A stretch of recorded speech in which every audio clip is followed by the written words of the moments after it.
पुणी ध्वस्त विध्वस्त पाकिस्तान एयरबेस रे बोमा वर्षा पाकिस्तान नूरखान एयरबेस उपर ड्रोन हमला करिछि तालिबान। अफगानिस्तान पाकिस्तान भितर चली सीमा विवाद एवं उभय देश मध्य भयंकर रूप नेलाणी। तालिबान सेना पाकिस्तान रावलपिंडी स्थित नूरखान एयरबेस समेत अनेक सामरिक घाटी उपर शक्तिशाली ड्रोन अटैक करिथिबा दाबी करिछि। रावलपिंडी नूरखान एयरबेस समेत क्वेटा एवं खैबर पख्तूनख्वार केतक सामरिक शिविर को टार्गेट करिछि तालिबान। पाकिस्तान सेना अफगानिस्तान सीमा उपरे आक्रमण करुथिबारु यार प्रतिशोध नेबा पई एभली एयर ऑपरेशन करा जायथिबा अफगानिस्तान प्रतिरक्षा मंत्रालय दाबी करिछि। तेबे आक्रमण रे पाकिस्तान प्राय 32 जन सैन्य प्राण हरैछन्ति। दुईटी पाकिस्तानी ड्रोन खसाई दिया जायथिबा तालिबान पक्षरु कहा जायछि। एई एयरबेस टी पाकिस्तान सेना मुख्यालय निकटरे रहिछि। 2025 मसिया भारत ऑपरेशन सिंदूर समय मध्ये एई बेस क्षतिग्रस्त होइतिला। आमे आलोचना करबा संपर्क रे हम सहित अंतर्जातीय व्यापार विशेषज्ञ रवींद्रनाथ शतपथी जोड़ी होती।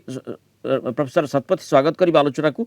जो भली भाव में पाकिस्तान एयरबेस जो एयरबेस टी को सेमाने तैयारी करुथिले माने जेतेबेले ऑपरेशन सिंदूर होता 2025 मसीह से क्षतिग्रस्त होता नूरखान एयरबेस बर्तमान ताकू सजाड़ा टिके समय नहीं आश्वस्तिकर निश्वास मारे गला बेले बर्तमान तालिबान हमलार शिकार होती बेस या आपन किभली भाव देखुं?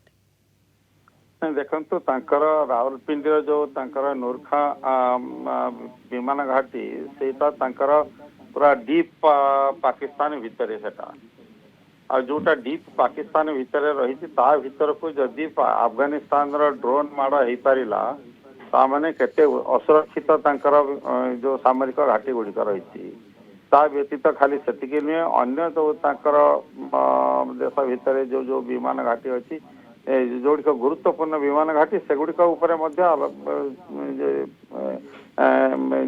बोमा माड़ होती ड्रोन आक्रमण होती।